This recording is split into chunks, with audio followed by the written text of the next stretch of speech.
जुगनू होते हैं, जो वन में आग लगा देते हैं, वो जुगनू बनना पड़ता है। जो बारिश के टाइम पे जुगनू होता है ना, वैसा बनना पड़ता है।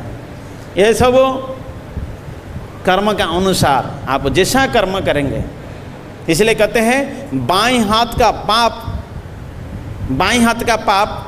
दाएं हाथ भोगना नहीं पड़ता है।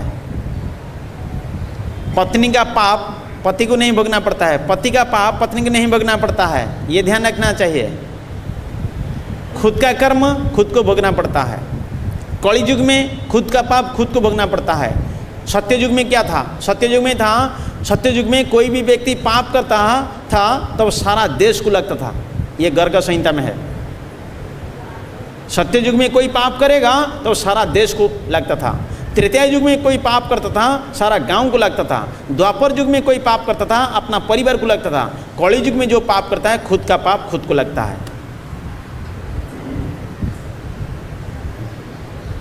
आप सोचो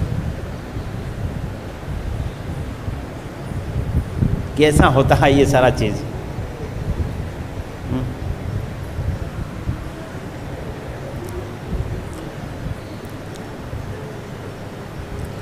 गाय को जो चोरी करता है, गाय को चोरी करने पर वो सर्प बनता है।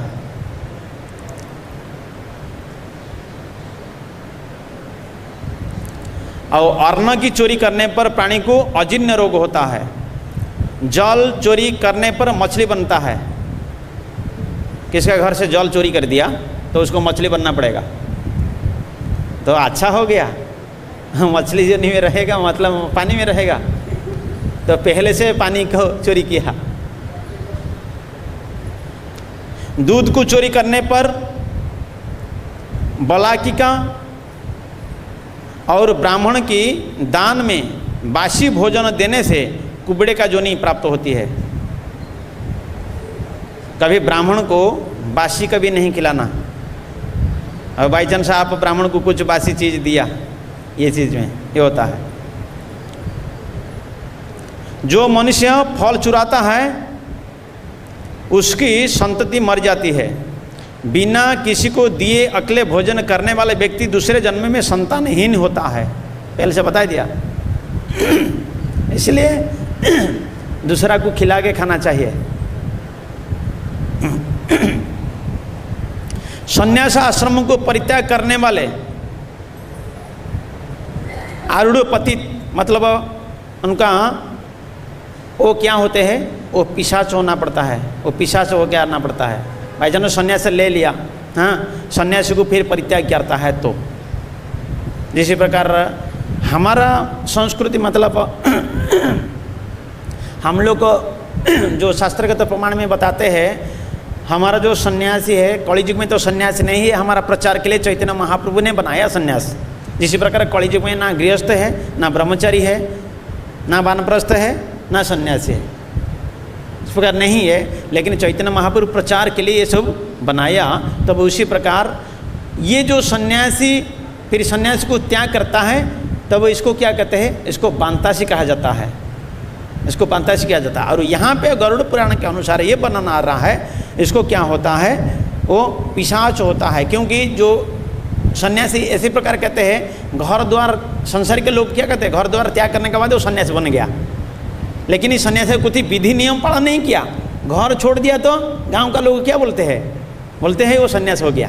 ये बोलते हैं ना, वो जो सन्यास होता है, वो परित्याग करने का बाद फिर वो विधि कुछ पालन नहीं किया, फिर घर गृहस्थी बनाकर रहा, तो वो उसको क्या बनना पड़ेगा, उसको पिशाच बनना पड़ता है। ये कहने का अर्थ।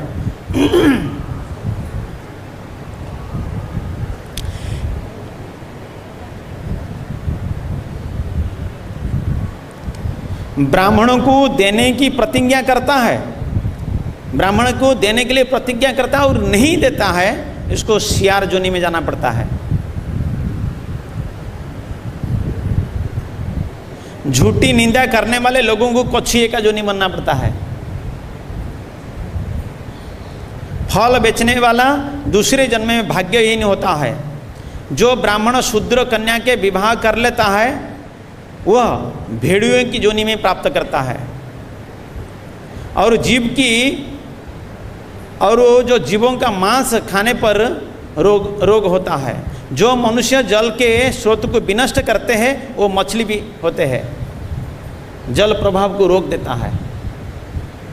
इस प्रकार बहुत सारा वर्णन इस प्रकार है, जो कि जो चीज़ कर्म करने मात्र से होता है। और कहते हैं शिव के धन और निर्माल्य का सेवन करने वाले व्यक्ति शिशन पीड़ा से ग्रसित रहता है। स्त्रियां पाप की भागिनी होती है और इन्हें उन्हीं जंतुओं का भार्या होना पड़ता है। उक्त कर्म में कुफल से प्राप्त नरक को भोग करने के बाद मनुष्य इन सब जोनि में प्रविष्ट होता है, यह निश्चय समझना चाहिए। पहले तो उनको जम जंतना पहले मिलेगा, उसका जो पाप है उसको भोगना पड़ेगा, भोगने का बाद ये शरीर मिलता है। ऐसा नहीं डायरेक्ट जाता है, पहले उनका शरीर को लिया जाता है। ये जो स्थूल शरीर है, स्थूल शरीर को आप लोग लेके स्मशान घाट में जला देते हैं, लेकिन क्या शरीर रहा फिर? क्या शरीर रहा? सूक्ष्म शरीर। वो जो सूक्ष्म शरीर को लेकर जाते हैं जमदूत, वो सूक्ष्म शरीर को लेके और उनको और एक शरीर दिया जाता है। वो शरीर का नाम है ताड़ना शरीर, जिसको तड़ना दिया जाता है, जंतना दिया जाता है। वो शरीर को लेकर जाते हैं और जमपुर में विचार होता है, कितना पुण्य किया, कितना भक्ति किया, कितना दान दिया, सब कुछ विचार किया जाता है।